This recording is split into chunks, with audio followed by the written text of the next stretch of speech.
Welcome to Tokyo Game Life, a Tokyo-based video game podcast focusing on Nintendo and gaming culture in Japan's capital. I'm your host, Mono. Sakura season is winding down in Tokyo, but we're still getting our dose of pink this week thanks to Kirby. We're doing back-to-back special episodes. Last time was all about racing games and a cool racing arcade hidden in Akiba. This time, we're giving some love to the pink puff himself, Kirby. That's right, a special Kirby episode. If you've got any pink clothing, go ahead and wear it. I'll always beat myself up for not buying that Kirby's Pinball Land shirt the first time I saw it. It was 3,000 yen, which is a bit expensive for a shirt.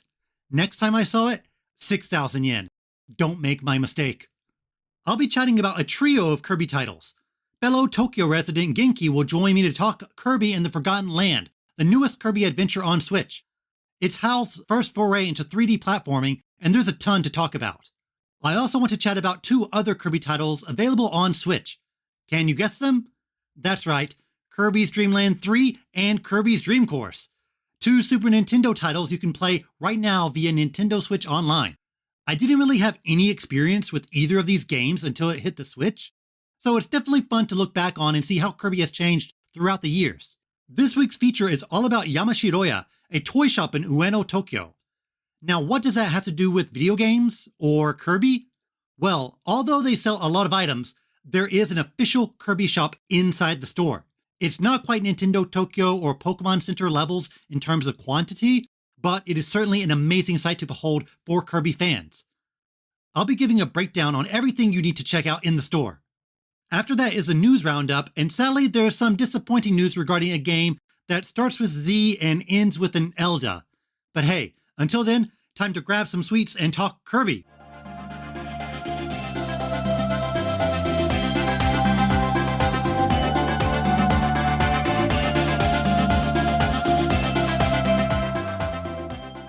Alright, let's chat games. Kirby and the Forgotten Land, the Pink Puff's first foray into 3D, came to Nintendo Switch a few days ago. It's a game too big for one person, so joining me today is a special guest. So please introduce yourself. Oh, hi there. I'm Genki. You can find me on Twitter at Genki_JPN. I'm just a gamer living in Japan, in Tokyo. And yeah, I like the Kirby game, this new one. Thanks a lot for joining me today. So let's establish some street cred first. What's your history with the Kirby franchise? I haven't played that many Kirby games. I played like the original Kirby's Dream Land. I think it's on Game Boy. Right. I played that back in the day.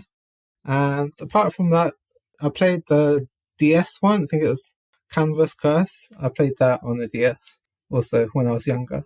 Apart from that, yeah, I haven't played that many other Kirby games recently. Since I played the demo of this game, then I got really interested in this Kirby and the Forgotten Land. My first Kirby game was Kirby's Pinball Land, and I bought Metroid 2 on the same day, so that was a pretty important day for me. So let's peel the Band-Aid off. What are your overall thoughts on Kirby and the Forgotten Land? Oh yeah, it's a really great game. It's like so joyful and happy and cute, and it's just a really nice experience. Like you can't help but smile when you're playing the game. So it's just a really, really joyful and happy game. It's not like the most like technical, like difficult or anything like that, but it's just like a nice experience. Enjoy it, and like a nice and a joyful experience to have. I also thought the game was absolutely fantastic. I felt like it got stronger as it went along. The first world was fine, but I wasn't really feeling it was a drastic leap in compared to the past Kirby games. But levels get much more unpredictable and creative as the game progresses. Did you have a favorite world? Yes, I thought that too. Yeah, I really enjoyed the first world, like a post-apocalypse city. And then maybe, I don't like water worlds, so I wouldn't say that one. But I did like the lava levels as well. Towards the end, the lava. It had some cool mechanics. How about you? The theme park world was probably my favorite, and the ice world is like really unorthodox. I've been playing Elden Ring, and it definitely felt like this is what would happen if HAL made a Souls game. And oh yeah. Robobot also had a lot of creative levels, like an ice cream factory and a casino. So I'm glad HAL is being very bold when it comes to level theming. Yeah, especially the when you fight the Day at the last boss in the Oh, ice yes, world. yes. That's very Souls. Yeah, that felt like straight out of Souls. I'm surprised nobody on Twitter has put like some Souls music under that boss fight, but I'm sure it's out there somewhere. Yeah, you should do that. So, how did you feel about Kirby transitioning into 3D? Do you feel like it's faithful to the 2D titles, or is the flow of a level different from what you expected? Yeah, I think they got the chance to try something very new and experiment. Like the basics are all the same, really. Like the powers, they're quite similar to the old Kirby games, but just that you can move in 3D, the different types of levels, it's like Mhm. they created something new and really interesting. So I think it's the best evolution of the series. Hmm. Kind of similar to 2D Mario and 3D Mario. Yeah, the game is more in line with, I would say, 3D World than, say, Mario Odyssey. Levels are linear, but they still have quite an emphasis on explorations and secrets. One thing I noticed is that the enemies are more spread out than usual. I always say that the 2D Kirby's are more action games than anything else because you were really just going through the levels, obliterating enemies with amazing powers. But here, they definitely gave players more space to move around. What do you think about how the levels are laid out? Oh yeah, I really like the way the levels are laid out. Like there's a lot of room to explore little secrets, even though it's very linear. Like you're going down a path, and many times you can't like backtrack. But within those levels, there's a lot of space to like explore different areas and find little secrets and little extra coins or like the gacha toys. Yeah, I think they really did well with the level design. So, what did you think of mouthful mode? Oh, mouth movement. That's like the best part of the game, right? Oh, That's like the most creative mm, new thing that they've added to this new Kirby game. mm. So yeah, that's that just brings joy to everyone who plays it. Yeah, so that mode was really good. I really loved the different ways they were so inventive and imaginative in creating new ways Kirby can transform into random objects. Yeah, I thought it was a great way to keep levels fresh, and there's a good balance between the action ones and the puzzle ones. Do you have a favorite mouthful mode ability? The favorite one, I'd say the cone one is pretty funny. I like Right. the cone one Mm, and the car one. right. Those are my two favorite ones. Like cone one is like just the shape of it and the way he waddles, and then you can smash. So it's quite strong as Mm. well. So I like the versatility of the cone. I think the car is a lot of people's favorites, and it was awesome. But I really like I guess, the water balloon one, where Oh you suck yeah, up a lot of water, and also the light bulb, because there were some fun puzzles surrounding them. And I was pretty impressed by the lighting when you use the light bulb in dark areas. It kind of reminded me of Luigi's Mansion 3 a bit. yes, yeah. Like with the torch, right? And you're flashing the ghosts. Right. Yeah, that makes sense. Yeah. I didn't like the torch thing because, like, you couldn't really kill people with it. Like, you Right. can't really hit enemies with it. That was just a bit frustrating. But yeah, the lighting was really cool. But yeah, all really creative. I think all the mouth movements. I really like the the circle one as well. And when you're doing the shapes, Oh, you have to yes. match the shapes to the holes. That was like really creative. Yeah. I really like that. That was really fun. So that's the new ability, but Kirby also has his traditional copy abilities. Did any copy abilities stand out to you this time around? Oh, yeah, they're all really good. And like, I'm not sure if you had such evolutions in the previous Kirby games. No, this is new for this one. Yeah, so like, just seeing the different evolutions is such a surprise. Like, what you're gonna get, what it's gonna become. It's like it's super crazy the abilities. So, my favorite one was, I like the gun one, like the shoots, Oh, yes. the ranger ability. And the way it evolves, it's really interesting. It's like he becomes like a pirate with these two like these pirate guns, and then it becomes like, oh, I don't want to spoil it, but it becomes like even more interesting every time you evolve it. And it's just really creative and fun to see what these abilities evolve into. Yeah, that was really enjoyable for me. I thought the homing bombs were pretty useful. And I also like the pencil drill because the pencils actually have multiple patterns. Every time you use a pencil, it changes the pattern, which is a lot of fun. This game actually has, I would say, fewer abilities than the past games, but they're offset by the upgrades. So, did you think the upgrade was implemented well, or would you have preferred more different abilities? I think the upgrade system is better because with the mouthful mode already, you have a lot of different abilities. If you had just more abilities instead of upgrades, it would I think it would be too much. It would be a bit too overwhelming in terms of choice because they already have the mouthful mode stuff as well, which is like separate ability in itself. So I think the evolution was is the best way, and it kind of makes it like a bit like Pokemon, you know.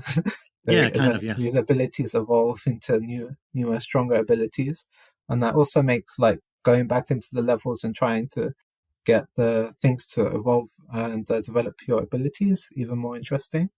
So it adds like an RPG element to it. So I think that was a good choice. What did you think of the secret missions in each level? Oh yeah, they were quite cool. Some of them were a bit like random, but Right, I think they were quite fun. They were quite fun to do to find out what you had to do. Some of them were not that interesting, like take down the posters or like hit right. posters off the wall. But some of them were a bit more creative, like the ones where you have to like save the little ducklings Yes, or yes. those little things like that. They had some creative ones there, which were really fun. I would say in the first world, you can find all of them easily by accident, but later on, they definitely get more obscure and difficult to find. They hide what the missions are. Did you like that it was hidden the first time, or would you have preferred to know it going in? I guess it's difficult. I guess it's better that they don't. It's a surprise. Mm, It like gives you like a reason to play it again. But I wish like after you just do it once, they would tell you all of them. Not like they. It's like if once you figure out one, then they'll let you. They'll give you the next one, but they won't just give you all of them after you've done the level once. So maybe I'd prefer if once you've done level once, they just give you all of them after that. yeah, that's true. I do like that they kind of did hide them the first time because if they did show it to all of us, I think a lot of people would just try to 100% it the first time around, and it would probably throw off the pacing of like the level. I agree. Another big addition are the treasure roads, which are specific challenges where you have a copy ability and need to clear a course in a set amount of time. What did you think of this addition? Yeah, they were really fun. There's again, they're adding new elements, like new gameplay elements to the game. I thought they were really fun, like the little side time trials, and they kind of extend the gameplay of the game. And I also like how in the map there was like hidden areas that you could go to on the map, and you could unlock new time trials for like mouthful mode abilities or other abilities. So you could also like the map was like not just a map; it was like kind of interactive. You could Hmm. find coins and other time trials in the map. I thought that was really creative as well. But yeah, they were really good. The time trials. I have to get the better times. I only Yeah, think I got like the top time in like only a handful of them. I'm still stuck on one of the earlier stairs puzzle ones. That the 3-star stairs one, that one is really tough. Oh, I haven't tried that one yet. I should try it. It's one of those where like you know what to do, but the time is kind of a big issue. Yeah, yeah. The 3-star ones are very, yeah, definitely challenging. Not for kids. Right. This game also has a town building feature in Waddle Dee Town. I felt like it really helped the pacing of the game, since after every world there is some notable addition to the town. What did you think about Waddle Dee Town? Waddle Town was awesome. It's so cute. It's like so much cuteness and joy comes out of that little town, and it evolves as you play the game. And you can do little mini games in it, and just seeing the little animations of the different Waddle Dees and interacting with them, like the ones in the coffee shop, or I mean at the Hmm. cafe, or like the ones that's like talking or lying around the town. It's so yeah, really awesome and cute. I really like that addition. Yeah, and there are a lot of mini games inside the town, like the cafe one and fishing, and also one that's really inspired by Tilt and Tumble. In the past Kirby games, they had like more involved side games that were kind of separated from the main game, but now those have been replaced by these mini games. Which do you prefer, like kind of the more separated games, or do you like the mini games that are more integrated into the main story? Maybe I prefer the separated ones, maybe because they're more like they're more specific to just that mode, and they're not like integrated into the town or the single player story. But yeah, because these mini games they were fun, but they're really brief. Right. They're like they're really or once you've finished them or like there's not much reason to go back to them. I like the fishing one was really fun, and the tilt and tumble game was fun as well. Yeah, I'm a big Tilt and Tumble fan, so any way they could bring it back just gets me excited. So I'm happy it was in here at least a little bit. Which do you prefer? Which style? I kind of like how you got coins for the mini games because you could use it for the upgrades. And Oh yeah. early on, you pretty much could get any upgrade you wanted as soon as you got it. But later on in the game, it does become a bit more difficult. Like you kind of have to pick which ones you want to upgrade first because of the lack of coins and star coins. And also, I've spent a lot of my coins on the gotcha machine, getting all the Kirby figures. So I think that definitely impeded my upgrade abilities. I do kind of wonder because in the past games, like HAL would take those like mini games and they would expand it into like bigger games, especially on the 3DS. So I'm kind of wondering like, oh, are they going to do these sort of smaller Kirby games based on the mini games in Forgotten Land or maybe do something different? Genki, have you made any progress in the post game yet? A little bit. I've started the new, the new dimension Hmm. or the new universe, but I've only got maybe the first 2 or 3 levels. I haven't got to the end. It's cool that they have quite a lot of post game elements, not only the time trials and trying to upgrade all their abilities. They have this post game world that you could also do where it's like more challenging versions of Hmm. the original levels. It's quite cool. Yeah, I dipped a bit into that. They are kind of interesting, kind of remixes of the existing game, but they don't feel like the exact same. I think they've done a good job making it feel like background is similar, but what you're actually doing is quite different. Yeah, it's a lot more challenging. Like you can the difficulty level definitely steps up, and they put more enemies in the levels. It's really cool post game mode. So, what would you like to see in a future 3D Kirby title? Yeah, I'm a really big fan of Mario Odyssey. So if they could make it like more ambitious like that, that would be awesome. I think they could do like the Mario approach where you have your 2D Marios and your 3D Marios. So they could have 2D Kirby's and 3D Kirby's, and they could build the franchise like that. But yeah, if they did a Mario Odyssey style, I think that would be really good. Like just expand the quality and the levels, make it more like open, like Mario Odyssey. That would be cool. Yeah, I think definitely HAL will want to experiment more with the 3D games. I think they can get a lot of mileage out of this kind of more 3D world structure, but I definitely would love to see them do bigger hub areas like in Mario Odyssey. But we might be, I don't know, 10 years away from that, but we'll see. Might be a while away. So, Genki, do you have any final thoughts on Kirby and the Forgotten Land? I think this game has made me into a big Kirby fan. Hmm. From the moment I played the demo, which is like at the beginning of March, I was like, "Wow, this is something special." And since then, I've been a Kirby stan.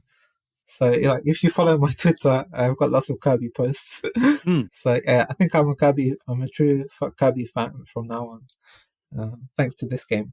Thank you so much for joining me today, Genki. Where can people find you? You can find me on Twitter. My Twitter is Genki, GENKI underscore JPN. Yeah, you can find me on Twitter. I post about a bit similar to yourself, photos around Tokyo to do with games and just gaming takes from Japan. All right, great. And I'll link it into the podcast description. Genki, once again, thank you for joining me. Thanks. It was fun. Big thanks to Genki for joining me to chat about Kirby and the Forgotten Land. Be sure to follow him on Twitter. I've linked to his profile in the podcast description. So, Kirby and the Forgotten Land is Kirby's grandest, most epic adventure yet. But let's go back a bit, all the way back to the SNES era, although you could say this is really during the N64's heyday. I want to talk a bit about Kirby's Dream Land 3.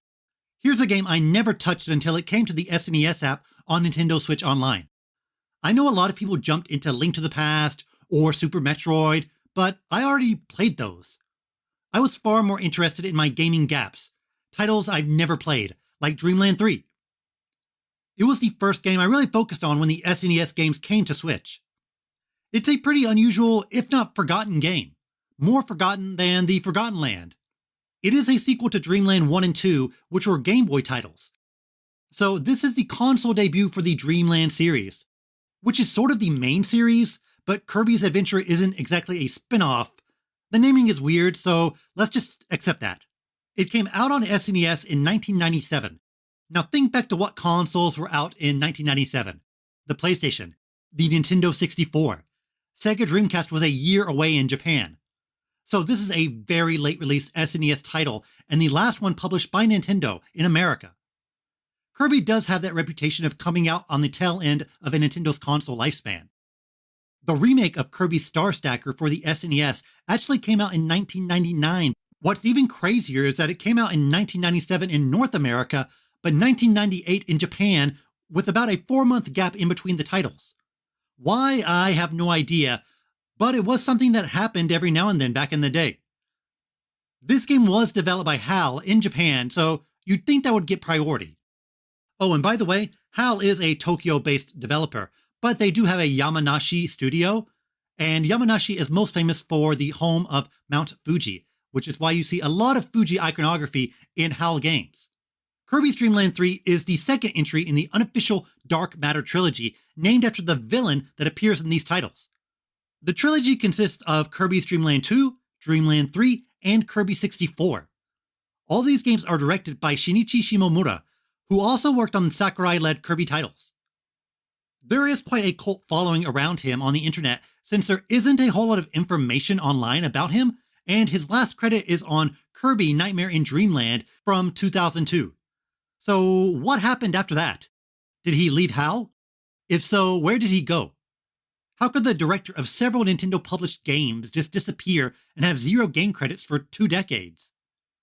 Mr. Shimomura, if you are listening to this podcast, I would love to have you on as a guest. Tweet at me.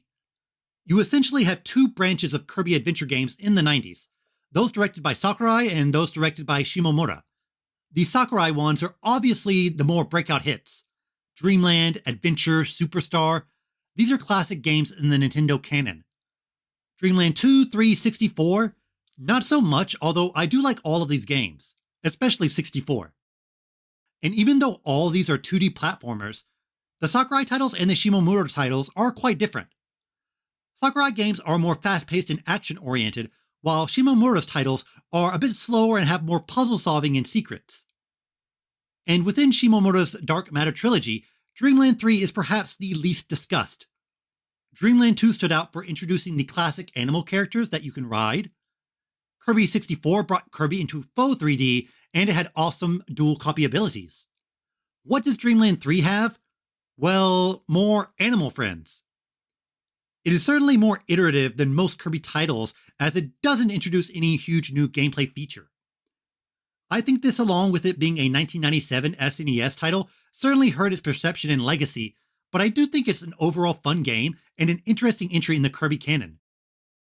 The first thing most will notice is the art style.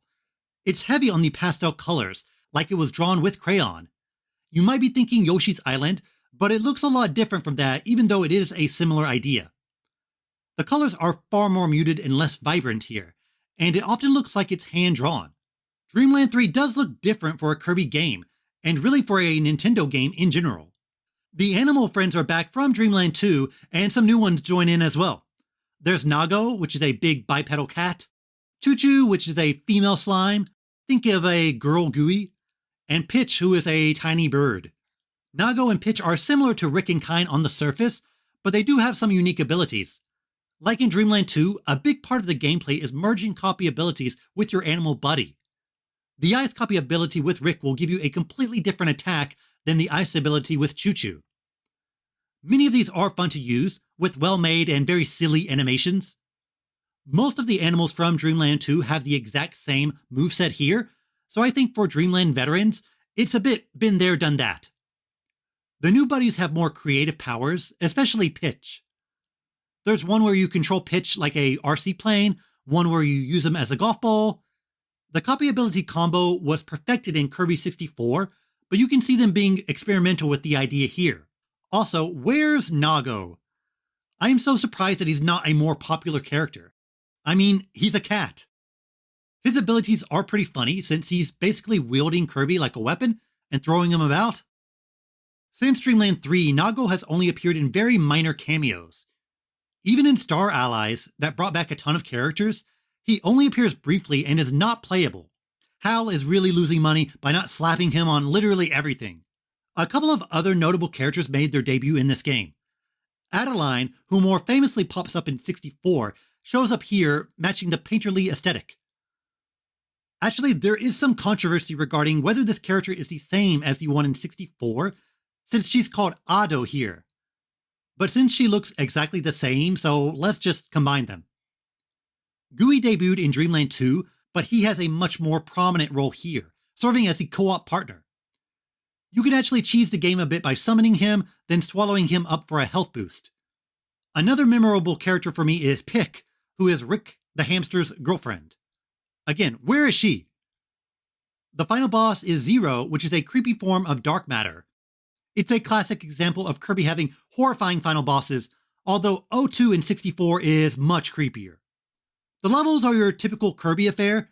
You go to the right, you attack enemies, you enter a door every now and then. The levels are less compact than a Sakurai game, which leads to them being a bit slower paced and less action-oriented. In lieu of that, there are more areas to explore and puzzles to solve. All of Shimomoto's games rely heavily on earning collectibles to get the quote-unquote real ending. Dreamland 3's main collectible are the Heart Stars. Now, this is not something you just pick up during the level. It's typically rewarded to you by solving a special puzzle inside the level. These Heart Star challenges are very diverse. A level might have you avoid stepping on tulips to get one, another might challenge you to a quiz hosted by a mini-boss, or collect 5 pieces of an object. These Heart Star challenges are easily the most distinct element of each level. It can also be the most frustrating.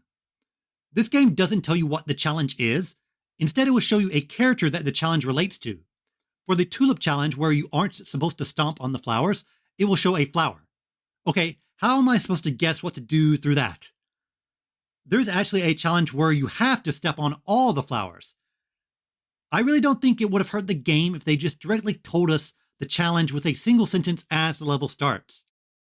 One fun aspect of the Heart Stars is that they often feature guest characters from other Nintendo games, the most famous being Samus from Metroid. There's actually a stage where you need to fight Metroids and then Samus will reward you with a Heart Star. What a crossover. Sadly, you don't really see these mix-ups anymore outside of Smash Bros. Other guest characters include the robot Rob, Hikari and Donbei from Shin Onigashima, plus Chao and Goku from Yu Yuki. It's pretty funny to see all these obscure characters who have never had their games released in America show up as cameos in this one. And hey, this is a few years before Smash Bros. I've always said that Smash is just a spin-off of Kirby Superstar, and I've yet to be proven wrong.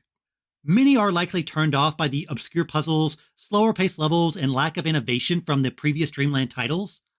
And all these are pretty valid points. If you didn't like Dreamland 1 or 2, I don't see you enjoying this title. I would say Dreamland 2 is my favorite of the series, but I do think there is a lot to like about this game. The graphics, the animal friends, and the creativity of some of the Heart Star challenges make it stand out in the Kirby canon. It's on NSO now, so if you have the time, well, try it out. We're going to wrap up the game talk with another SNES Kirby title, Kirby's Dream Course. Kirby is no stranger to spin-offs. In fact, I would say the series is practically defined by them. Puzzle, action, racing, sports, you name it, Kirby has done it. When you think of a spin-off, you think of a title that's pawned off to another company while the developers make another entry in the main series. Not here, not with Kirby. 1994's Kirby's Dream Course was developed by HAL and Nintendo EAD proper. Imagine if the Nintendo EPD team today made Mario Golf, for example. That would be pretty crazy.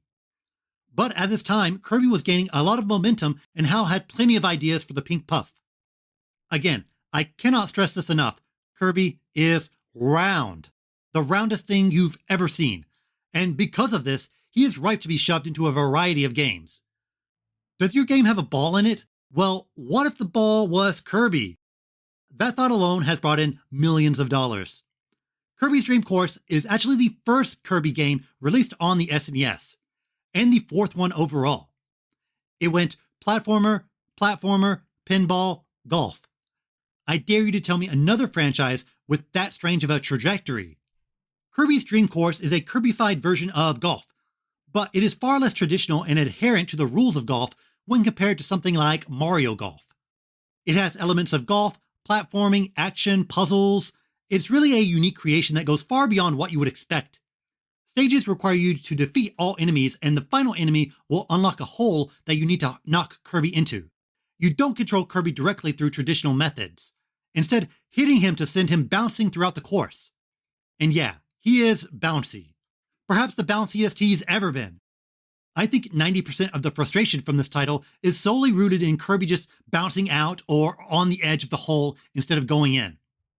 If you've played an old school golf game, the input method will look familiar. There are horizontal and vertical lines that let you determine what part of the ball to strike, as well as a power bar that determines distance. There's also a range meter that lets you put Kirby in the direction you want. In a lot of NES and SNES golf games, you really just need to hit the ball in the middle. But here, knowing how to spin Kirby is incredibly important.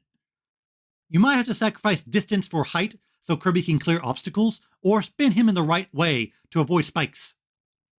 Knowing exactly how to hit Kirby, that sounds weird to say out loud, but knowing how to manipulate Kirby is the most important element of this game. It can be pretty frustrating at first, since Kirby likely won't go where you want him to, since he would just bounce around, completely missing an enemy or objective.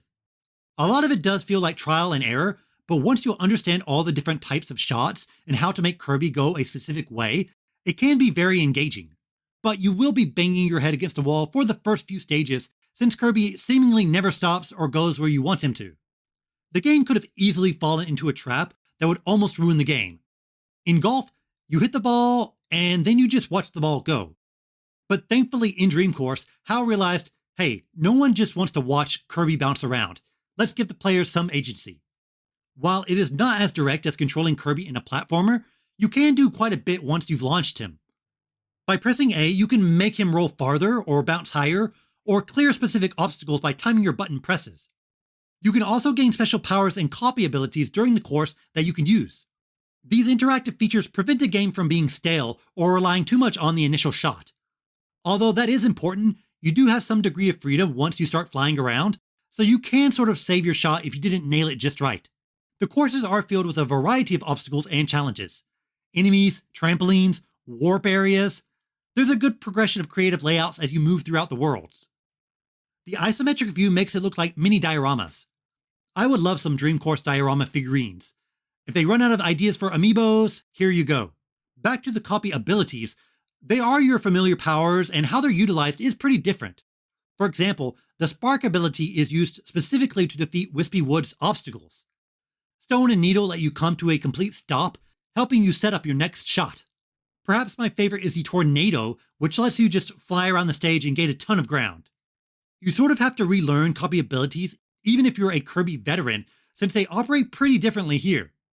But that's also part of the fun, to see how they've taken these classic powers and made them fit into golf. The game can be pretty difficult, perhaps more so than most Kirby games. Understanding the physics and how to utilize powers correctly definitely takes some practice. Early on, Kirby will be flying out of bounds, or maybe you get a copy power but you're not quite sure how to properly use it within the stage. Most Kirby games give you a good deal of freedom in terms of how you complete it. You can clear any stage with any power, but here the abilities are tools for puzzle solving, along with your other techniques. You gotta go into the game knowing that it's mostly a puzzle game with action elements. You need to spend some time planning out your course and carefully thinking about how you're going to move around the map. Dream Course also has a multiplayer versus mode, which is a bit unorthodox for the franchise. The multiplayer courses are exclusive to that mode, and you win by collecting the most stars. I only dabbled in it a bit, but Dream Course is a unique game, so it goes without saying that the two-player mode is also very different from most multiplayer offerings. Worth noting that the second player controls a yellow Kirby, which apparently has the official name Kibi. I immediately thought, are all yellow Kirbys called Kibis? But no, apparently it is just this one specific yellow Kirby. And although yellow Kirbys appear again, they aren't Kibi. Kibi is only in Dream Course. Bring back Nago, bring back Kibi. I want to say that Dream Course is a weird spin-off, but nearly all the Kirby spin-offs are wonderfully weird. Like, is Dream Course any stranger than Tilt and Tumble or Canvas Curse? Is Canvas Curse even a spin-off? Who knows? But there's really not a game like Dream Course. There are some silly golf games out there like Ribbit King, But Dream Course doesn't feel dated at all because its mechanics haven't really been duplicated. Also, note to self, talk about Ribbit King in a future episode. Again, like Dreamland 3, this game is available on the SNES app of Nintendo Switch Online. If you're paying for that thing, take a break from playing Donkey Kong Country or whatever and knock out a few holes in Kirby Kinda Golf. Also, I want to note that Nintendo has PDFs of the original instruction booklets for many of the games on NSO, including Kirby's Dream Course. It's filled with a ton of awesome art. Remember when they would create new illustrations solely to show how the characters move and attack? We'll never get those back, will we? There's also a lot of Kirby art, suspiciously in many of the same poses as Kirby. But I'm sure they drew him from scratch each time. Let's stay on this Kirby train and go right into the episode's feature about Yamashiroya, an amazing toy shop in Tokyo with exclusive Kirby merch.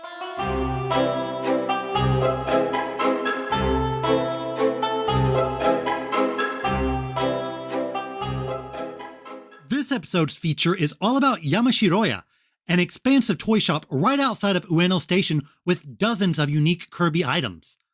I want to say it's hard to miss, even though it is a multi-floor toy store, but Ueno has so many points of interest, so many things that automatically catch your eye when you step out of the station, I think a lot of people bypass it despite it being visible from the station. When you exit, you are likely darting right to the beautiful Ueno Park with the sakura trees or the lively Market Street Ameyokocho to grab lunch or dinner, or the many department stores in the area like Maruichi or Yodobashi Camera, or even the Starbucks right outside the station. There is a Starbucks inside of Ueno Park, but that gets crowded, so get your fix here.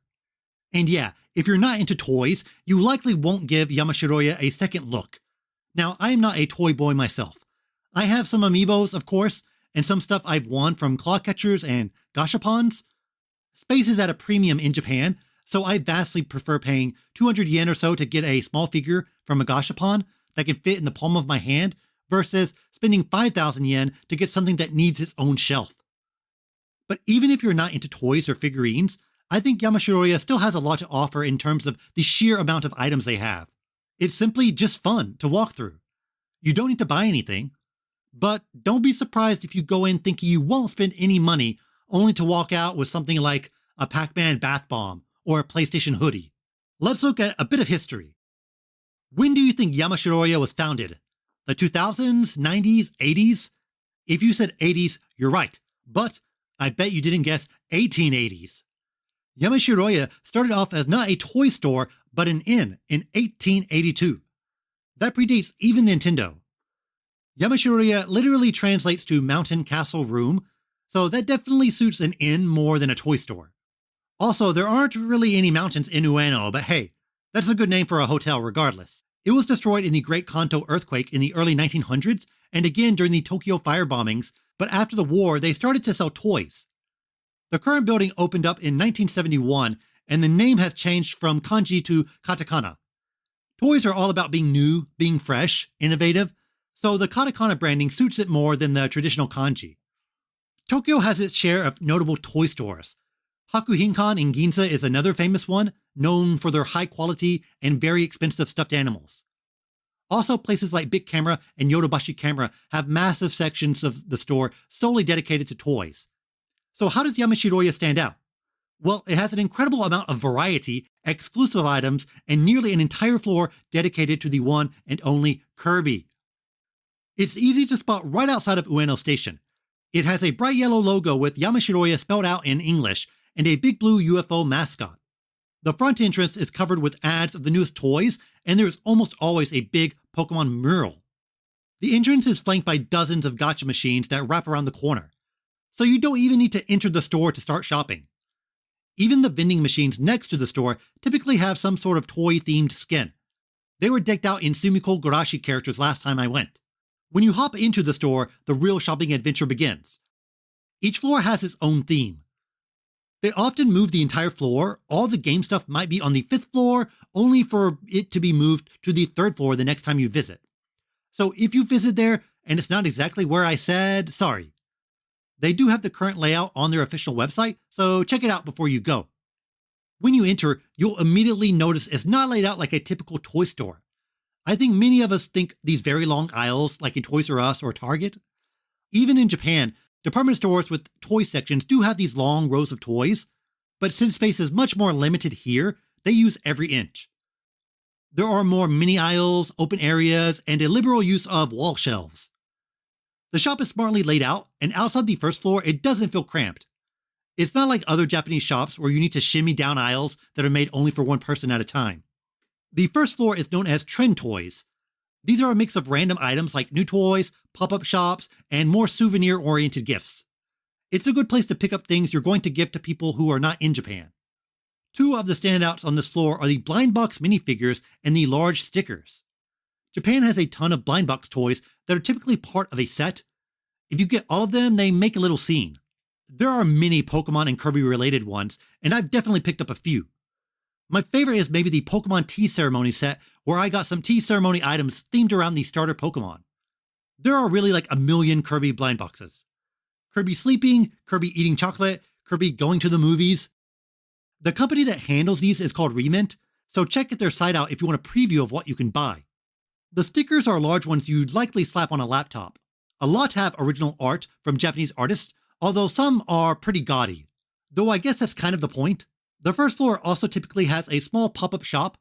Right now, the pop-up shop is themed all around socks that look like trains. Train fandom in Japan is a whole other world. From the first floor, you can go up to the second or descend down into the B1 character goods shop. B1 has a lot of items from Disney and Studio Ghibli. Donguri Kyowa Koku is Ghibli's official merch shop chain in Japan, so many of the items you see here will be there as well. A lot of Sanrio stuff is here too. Honestly, this floor is not really geared to me, so I typically hike up to floor 2, which houses both anime and international toys. By international, I mean America. I'm not quite sure why you would put anime and American franchises together, but hey, I'm sure they had to Tetris these toy racks to fit everything in there.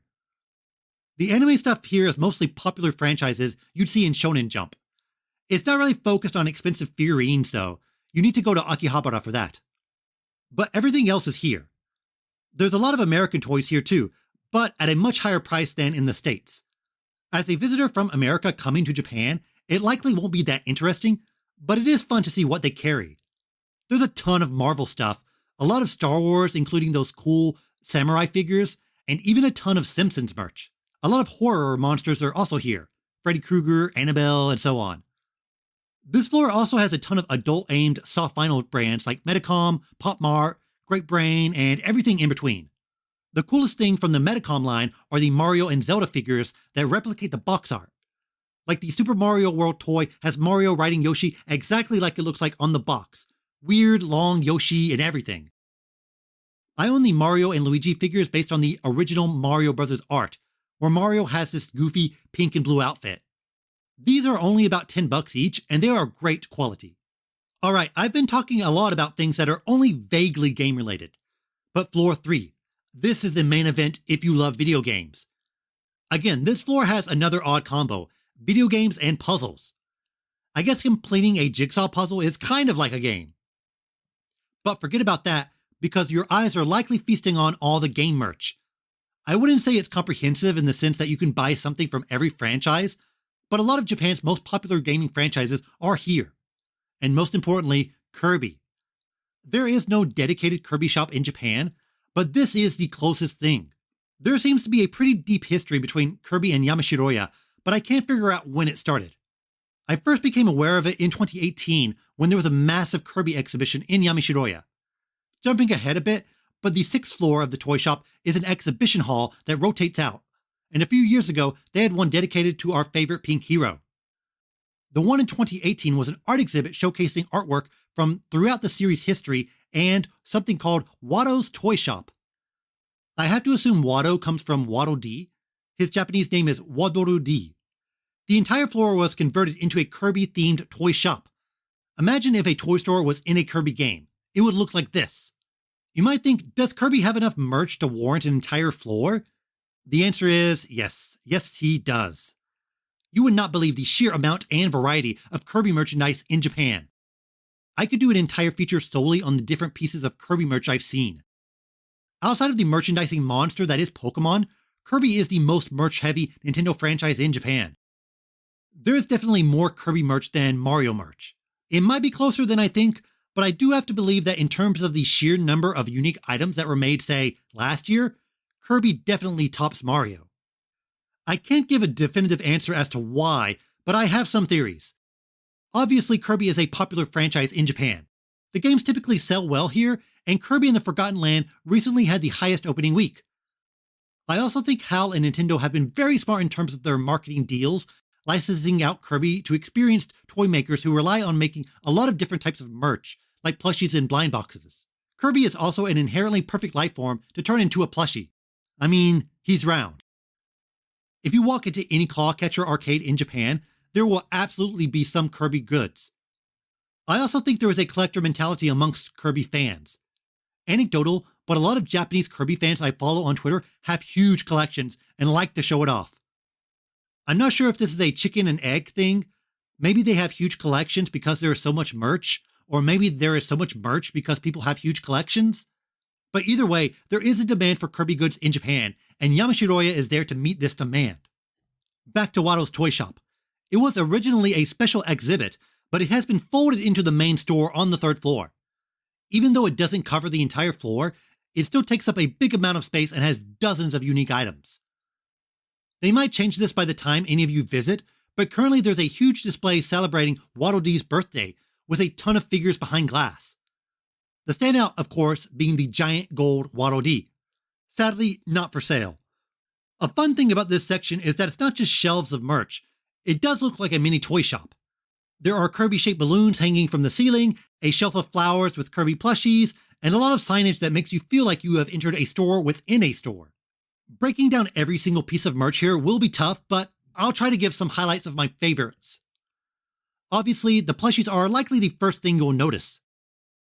There are shelves and shelves of plushies of your favorite Kirby characters. Kirby, Watto D, Meta Knight, King Dedede, Marx, Magolor, and so much more. Okay, I have never understood why villains have so much merch. Why does Marx have a plushie? He tried to bring the galaxy to its knees and is some sort of abomination beyond the stars. But no, he's just sitting on the shelf innocently, as if he's done nothing wrong. This will always be my pet peeve. He should be in jail. The plushies have a lot of sizes. You can clip a small one to your bag or buy a giant one and make it the centerpiece of your home. There are often some different themes like pastel versions or denim versions or fluffy versions. One of my favorites is a plushie that looks kind of like a toy with stitching. I don't know how to explain this, but it's more of a stylized version of Kirby that looks like a plush you would see in the game instead of just turning Kirby into a plushie. It has more of an old school look. These were exclusive to Watto's Toy Shop, and I'm not sure if they sell them anymore, so grab it if you come across one. Yamashiroya does have quite a bit of exclusive items. I got a huge pin badge that was only sold there that's shaped like a star, showing completely unique Kirby art. One of the more recent and popular items is a Kirby version of One Night Werewolf, the popular party game. Werewolf is, or at least was, quite popular in Japan, and there are many variations. The Kirby version has pixel art on the cards and Kirby-exclusive roles and rules. I haven't tried it out yet, but it is a tempting purchase. The card design alone looks very nice. There are plenty of weird, strange items here too. There's a Kirby frying pan so you can make Kirby pancakes. I have no idea how accurate this thing is, but you can at least get a pink Kirby skillet. Another special item are the Kirby Hanafuda cards. I own a couple sets of Hanafuda cards, the traditional designs, and Mario. A set of Hanafuda cards is a bit more pricey than you would expect, so I've held off on the Kirby ones. There are also many Kirby automatones, which is an electronic instrument. If you've never seen this, it looks like a music note, and you play it by squeezing the round part that looks like a mouth on the bottom, and then moving your fingers along the long part. Kirby is round, so of course, he fits perfectly. I was surprised to see it available in different sizes, so you could make a whole band full of Kirby instruments. Watto's Toy Shop also has a section filled with manga, books, and CDs. A bookshop inside a shop inside another shop. Kirby has had a lot of manga throughout the years. I kind of like the older ones where they hadn't really nailed down Kirby's look, so he looks like a ridiculous kid's drawing instead of the personification of roundness. There's quite a bit of variety of books here. One of the coolest is kind of a Where's Waldo of Kirby. Pages are filled with hundreds of Kirbys, and you have to find specific ones. Pretty easy to solve, but the art is really nice. You can also find some more traditional children's books. Think Rosalina's book from Super Mario Galaxy, though probably less sad. CDs are pretty much done for in the West, but they are still somewhat of a market in Japan. Yamashiroya carries soundtracks from the games and special OSTs like the Kirby Cafe. By the way, I thought about including the Kirby Cafe feature in this episode, but that alone is pretty big, so I'll feature it down the line. You gotta save something for later, although I know Kirby likes to eat everything at once. What else? There's a lot of folders, clear files, and other stationery items here. Japan is the king of stationery, but sadly I don't have many opportunities to use it. We gotta get rid of these computer things and go back to paper. There's also a pretty large section dedicated to eraser capsules. I'm not quite sure if that's the official name of what this is, but you pick a small plastic capsule and then fill it with mini erasers. These erasers are different versions of Kirby, items, enemies, you name it. Shove as many as you can into the capsule, then close it off and pay one price at the counter. I have a Mario version of this, and I've seen some Pokemon and Animal Crossing versions too. Other Kirby branded items, there are jigsaw puzzles, and a lot of Kirby blind boxes are here, although you can find some on the first floor too. One of the cooler items are the Kirby terrariums, which kind of look like big snow globes with Kirby dioramas inside. It's called Terrarium Collection Super DX. Look it up and marvel at the cuteness. Various Kirby gashapon and claw catchers are also on the edges of the shop, so if you want to take a risk, you can do it. I've had some pretty good luck with Kirby when it comes to claw catchers though. The small ones are easier than the big ones, and since Kirby is round, his weight is distributed fairly evenly, making it easier to pick up. I have about 4 Kirbys I've won from claw catchers in my home, and I'll definitely have a few more before the year is up. That's basically it for the Kirby section. There's a bunch of other items I've skipped over, but they rotate their inventory out pretty frequently, so there's always something new to buy. Floor 3 is also home to merch from other gaming franchises.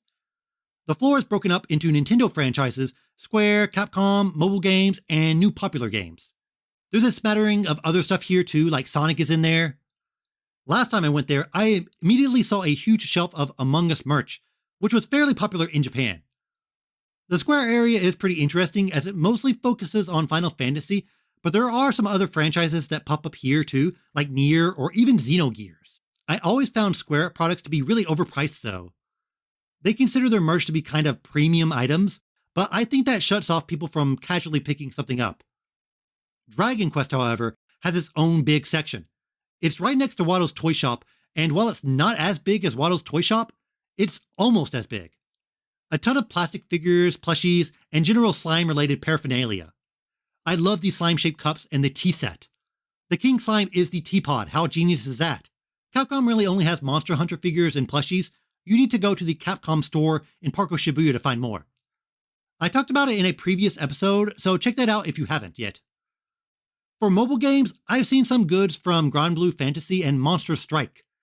I know mobile games are incredibly popular, but I still think it's weird to see merch for phone games. For Nintendo, there's obviously the typical Mario, Splatoon, and Pokemon stuff. Though if you want Pokemon merch, the Pokemon Center is where it's at. Nintendo Tokyo has pretty much overtaken this shop in terms of Nintendo merch, but it is still the place to go for Kirby items. Floor 4 is labeled Kids Toys. Hey, what have we been looking at this whole time? But these are toys aimed solely at kids and not just collectors. Your Kamen Rider and Precure stuff is here, but they also have some Tamagotchi, so it's worth looking at if you're into virtual pets. Floor 5 has a lot of plastic model building equipment, and this is where you'll find your Gundams. There's also a lot of Godzilla merch and a bunch of animal toys. Is Godzilla an animal? I think he is technically one, right? Some game stuff is here too though, like Undertale, Hollow Knight, Apex, and PlayStation-focused goods. A lot of the merch based on Western games are from Fangamer, so it's nothing you haven't seen before if you live in the West. The PlayStation area does have some Japan-only items, including a great-looking Ape Escape shirt. Hey Sony, bringing that franchise back. Floor 6 is the exhibition hall, and this could vary wildly. I mentioned the Kirby events beforehand, and I've seen some things like model trains, stuffed animal creatures that started off as line stickers or whatever. It's hit and miss depending on your interest. So that's Yamashiroya. If you're a Kirby fan, it is absolutely a must visit when you go to Tokyo. It is right in the middle of a major tourist area, so you don't need to go out of your way to find it. You could easily come to Ueno for the park and Amayokucho and still have time to swing by the shop to pick up some merch. Even if you haven't bought a toy in 20 years, it's still fun to peruse and see all the amazing and creative merch they carry.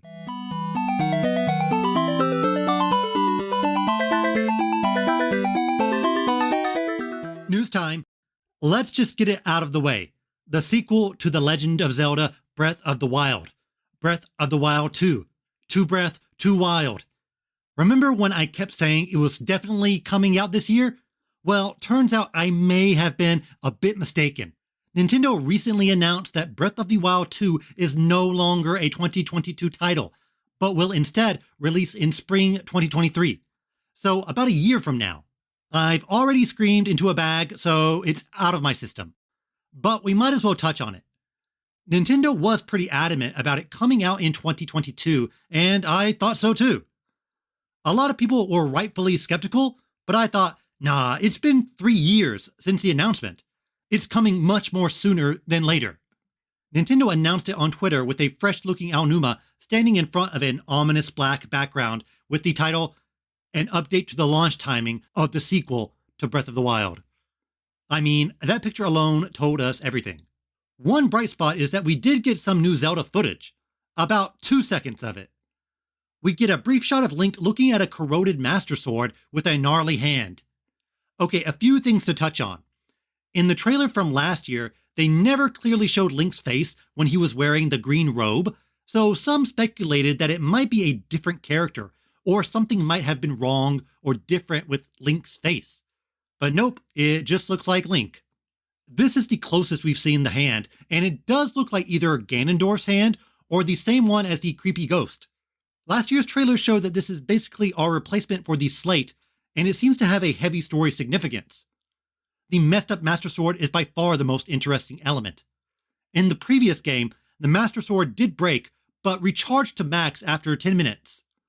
It also had the unique ability of doubling in power once you were in dungeons. But here it looks pretty unusable. I assume some part of the plot will revolve around you repairing the sword.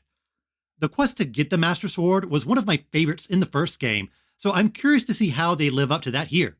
A decayed sword does sort of hint that weapon durability will be back in some form. I thought it was implemented masterfully in the first game, though I am aware that many dislike it. And I'm sure Nintendo is aware of this too. Even though I thought it was near perfect the first time around, Nintendo will make some adjustments to the system. Purely a guess, but I think weapon crafting and combinations will be a gameplay feature. Like when your weapon breaks, you will get shards to craft something new, or maybe distinct pieces of a weapon, like a hilt or a gem that you can combine into a completely new weapon.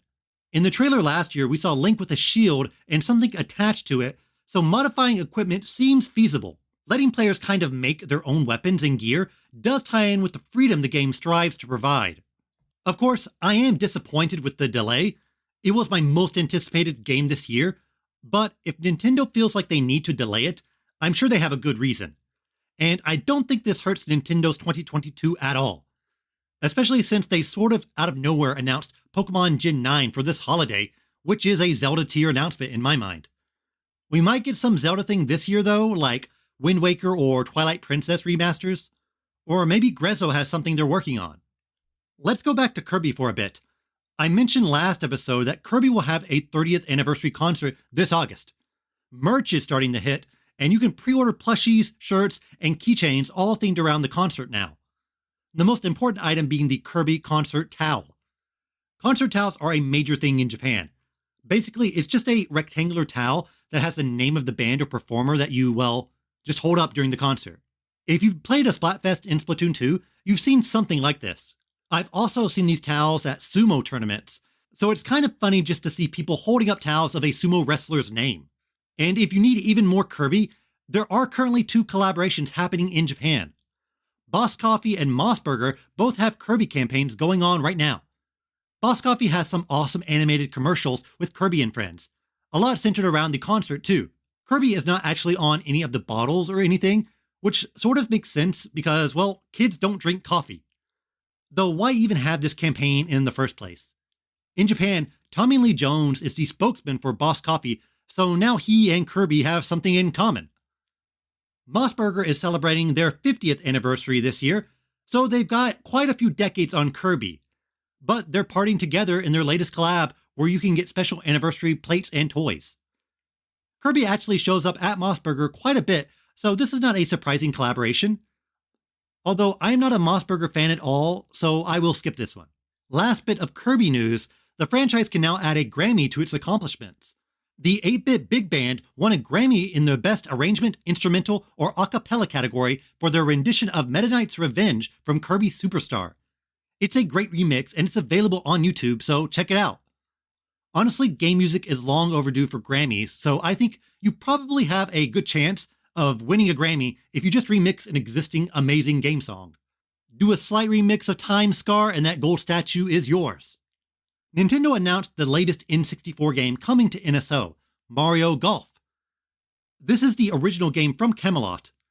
I own it, but actually I've never played it. The Japanese box copy just sits on my shelf. Also, on the Japanese box, the strange English sentence, "For all players hoping to touch the true entertainment," wraps around the logo. I know a lot of people were expecting Kirby 64, but it sort of doesn't make sense to release that at the same time as a new Kirby title. Nintendo is sticking to this one N64 game per month schedule, but we will see if we get some disruptions. I'd love for some oddball picks to show up, like the N64 version of Animal Crossing or Doshin the Giant.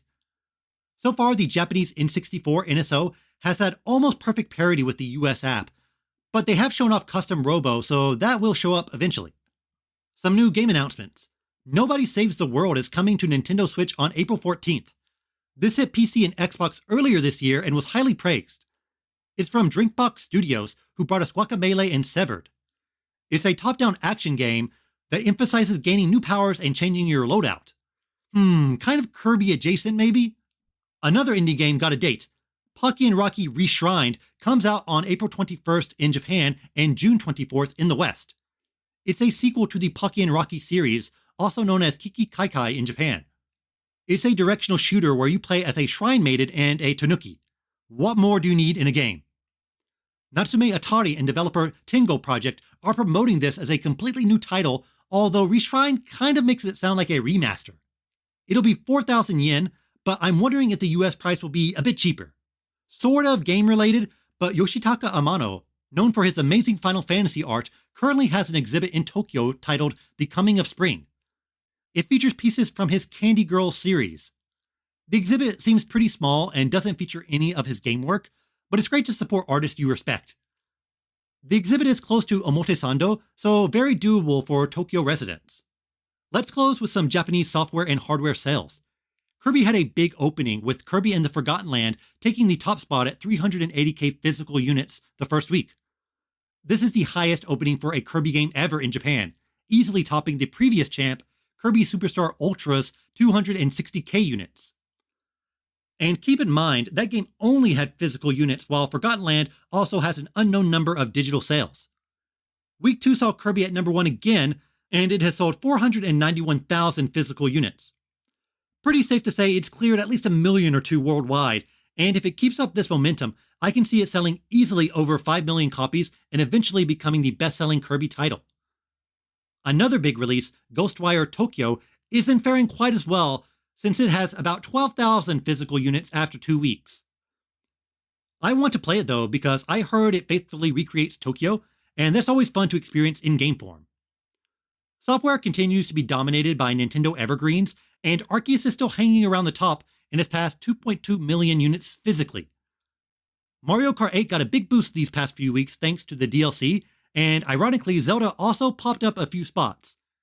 I guess some people want to try the original now that the sequel is a bit a ways. Switch hardware continues to sell well, with about 150k units these past 2 weeks. It is trailing behind last year though, since Monster Hunter Rise gave a massive boost to hardware. The conversation this year will be whether or not Switch hardware has reached a saturation point and will continue to go down year over year, despite still selling in droves and setting records. PS5 has been selling over 30k a week recently, likely thanks to stock improvements and Elden Ring and Gran Turismo 7. There aren't any Japan-focused big PS5 exclusives on the horizon though, so these numbers could easily drop. In terms of sales, The story in April will be watching how far Kirby will go and what impact Nintendo Switch Sports has. Let's move on to the Japanese gaming phrase of the week. This episode's phrase is ishoku. Ishoku. It literally means transplant. Can you guess what this means in the gaming sphere? That's right, it's essentially the Japanese word for port. Ishoku is when a game is transplanted to another piece of hardware or ported. This can apply to remakes or remasters, though I suppose some people call those ports as well. Unlike a lot of past gaming phrases, there is an analogous English term, but I thought it was interesting that the term ishoku in Japanese has more of a biological, more of a surgical use than the English word. It's like you are literally cutting off a piece of flesh from a game console and grafting it onto another one. Ew. Once again, ishoku. Now for the Japanese tweet of the week. I've chosen one from @goegoes, a retro game fan. It's a brief out-of-context video of Pac-Man manju, which is a traditional Japanese snack. It's kind of like a soft bread filled with anko or red bean. The video just shows a shelf full of snacks shaped like Pac-Man and the Ghost. If I saw it today, I would absolutely buy it. It's priced at 680 yen, and man, those are not 2022 prices for an entire box of souvenir snacks. As always, the tweet is in the podcast description. Split into 3 and do a dance because we've reached the goal line for this episode. Thanks as always for listening. Be sure to like and subscribe to this podcast on your favorite app. This podcast is also available on YouTube, so like and subscribe there as well. I'm on Twitter, Instagram, and TikTok. Just search for tokyogamelife or find the links in the podcast description. If you like the podcast, be sure to share it with your friends or on social media. If there's anything you want me to talk about or cover, don't be shy, just message me on Twitter. The next episode will be Sunday, April 24th. See you next time. Mata ne!